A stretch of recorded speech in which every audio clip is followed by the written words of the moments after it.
Hey everybody, it's Colin Wilson with BBOC on Action Network here on your YouTube channel, joined by Mike Calabrese to join me for some Week 9 prop action here in the college football market. If you're joining us on YouTube, please hit that subscribe button. It means a lot to us. We need it as the channel is growing. But enough about that. Let's get to our favorite props of the week. Calabrese, it's G5 Super Bowl week. You are the G5 guy. Where are we going? Yeah, let's start with UNLV Boise Friday night, 10:30 Eastern in Sin City. Everyone, the whole eyes of the college football world. It's on Ashton Jeanty. He's the Heisman co-favorite at this point, but his rushing totals are just out of control. They're over 200 in the market. Forget about multiple touchdowns. You're paying negative juice to get those. So let's zero in to a receiving prop for Jeanty in this game. I'm going to go over 17 and a half receiving yards, and I'll tell you why. For starters, Barry Odom and his defensive staff, they're going to do everything they can to try to hold him back in the run game. In terms of their run fits, they've been okay, slightly below average by G5 standards in the run game, decent as a team overall in tackling. But when I think about Dirk Cutter and what he potentially could do with Jeanty in this game, I think he's held him back in the passing game, waiting for a big moment like this. You look at some of the games that he's had this season against Portland State, against Utah State, wasn't targeted a single time in those games because they were runaways. He did all of his damage in the first half on the ground, and they didn't need him in the passing game in the second half.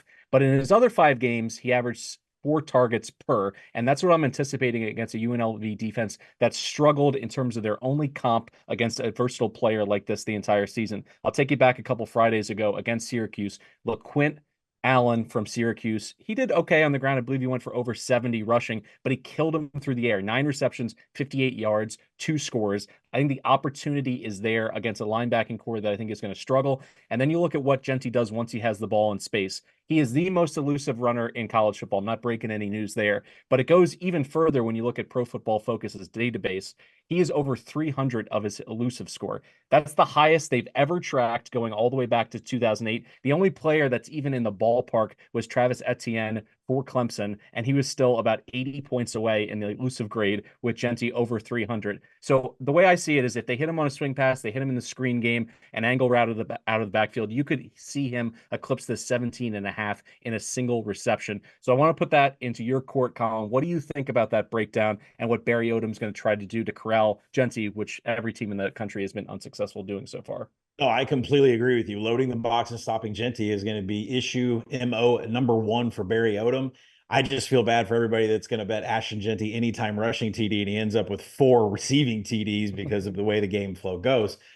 I'm going to stick with this game, the Group of 5 Super Bowl, UNLV and Boise State, but I'm going to hit a prop on the other side. Hajj Malik-Williams under 60 and a half rushing yards. Yeah, Hajj has been really good on the ground. He's been really good throwing the ball. I think he's going to have success against this Boise State secondary. But if you look at that game script from last year, there is reason to believe this go-go offense, at least on the ground, has been figured out by the Boise defensive staff, which is still intact for the Mountain West Conference Championship last year. So his number is set at 60 and a half, which is comparable to what he has performed on the ground this year, except take into the fact that Boise State has already faced Washington State this year, a quarterback that leads the team in rushing, a quarterback that has deep explosive passing. John Mateer was shut down for only 28 rushing yards in 20 attempts for Washington State against this Boise defense.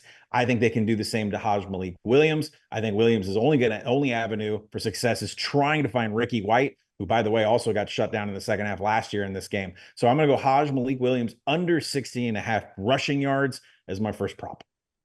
Yeah, it's interesting. I feel like the alarm bells going off for those casuals who dip into the college football player prop market. In the NFL, sack yardage, not counting against your rushing total as a quarterback. In college, it is different. John Mateer, that quarterback you just mentioned, sacked 8 times by this Boise defense, and it wasn't a fluke. They lead the entire country in sacks at nearly 5 per game. They're going to come after Hajj Malik. So you're going to see 10, 15, 20 negative yards probably pile up for Hajj in this game. And then all of a sudden, getting to 75, 80, 85 on the plus side becomes really difficult. I think the market is wrong on that one by about 10 yards. So I think there's plenty of value in targeting an under on Hajj Malik-Williams.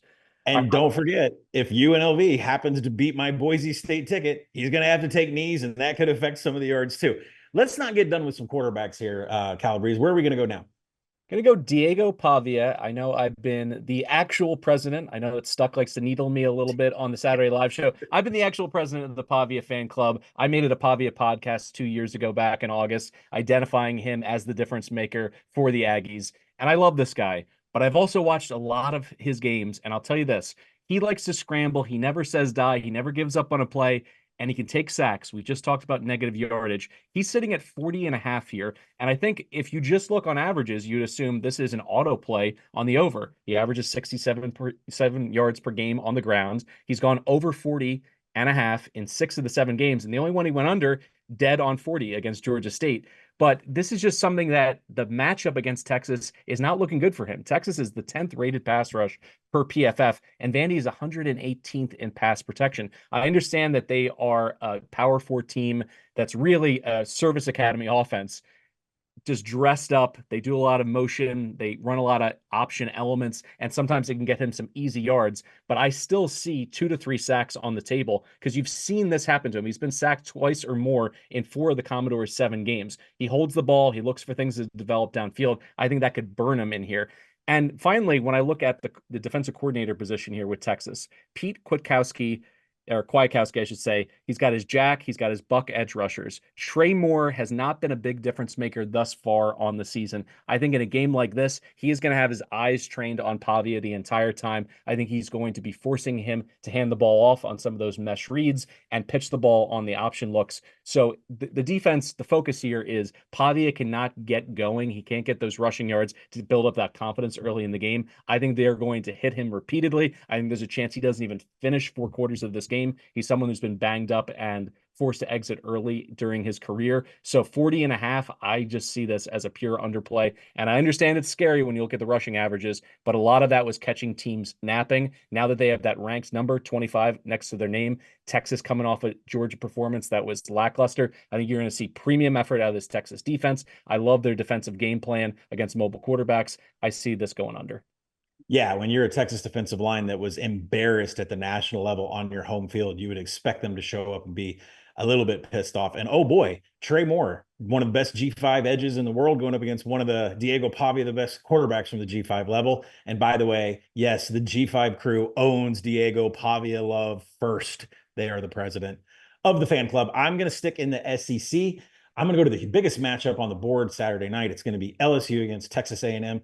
And there is no disrespect for the Texas A&M defense whatsoever. That defensive front is one of the best in havoc in the nation. That secondary is also good at swatting passes down. But the problem is they play a lot of cover 3. Mike Elko is all about max protect against explosives and trying to create pressure in the backfield from his defensive front. Well, that's not good against Garrett Nussmeier and LSU, who likes to feed over the middle. Garrett Nussmeier has been great at hitting his slot, particularly Aaron Anderson over the middle on mid-range passing that will move the chains. You get into the analytics about this LSU team. They are not explosive whatsoever on the ground or through the air, but they will chip at you and get a billion first downs to get themselves into scoring position. That goes right into Aaron Anderson, slot, who's going to have to be covered by these thick linebackers of Texas A&M that are much better at defending the run than they are the pass. So give me Aaron Anderson over 48.5 receiving yards against Texas A&M. All right, our final one on the board, Calabrese, is a quarterback that you and I kind of volley back and forth on. Do we love him? Do we not love him? That's what we were saying in the preseason. I'll let you finish this up here with our last prop. Avery Johnson, K-State, hand up. I was too early to the party. I was at the party before any of the snacks got put out. No one had arrived. I was basically the reverse Will Smith, just standing there in the empty living room. Listen, I understand that he needed time to progress as a passer, and buying a Heisman ticket on him, certainly 1 year too early. But all I care about is what this offense has looked like since the BYU debacle. Since that game, he has really taken off. And let's look at before and after. First 4 games, including that humbling loss to the Cougars, he averaged 155 yards through the air on just 23 pass attempts per game. In his last 3 conference games, he's figured it out, and they're giving him more opportunities to air it out. Those numbers are up to 260 yards per game through the air and 28 attempts. This passing prop is sitting at 212.5. I like the over here. And a big part of it as well comes down to this Kansas defense, which is just average in terms of their pass defense. 64th in coverage, 81st in aerial explosives allowed. Their pass rush far below average, barely top 100, and they give up quality drives with regularity. My only concern in this prop bet is a K-State runaway, because if they turn to the run game protecting lead, KU has a paper mache front. They're just going to tear right through it, protect the lead, take the ball out of Avery Johnson's hands. So what's my insurance policy in that regard? The Kansas offense has come alive a little bit. They're showing some fight. They lose 35-31 at Arizona State. That was a quality performance. Then they drill Houston 42-14. I know that they have a lot of losses stacked up on this season. They're not going to pack it in before this showdown against their in-state rival. I think they're going to at least give it one more go offensively for 4 quarters, and that's what I need, because if Avery Johnson plays in a game that's within 2 scores for 4 quarters, he's going to cruise past this number of 212.5. What's your thoughts on Johnson progressing as a passer as we move deeper into the season?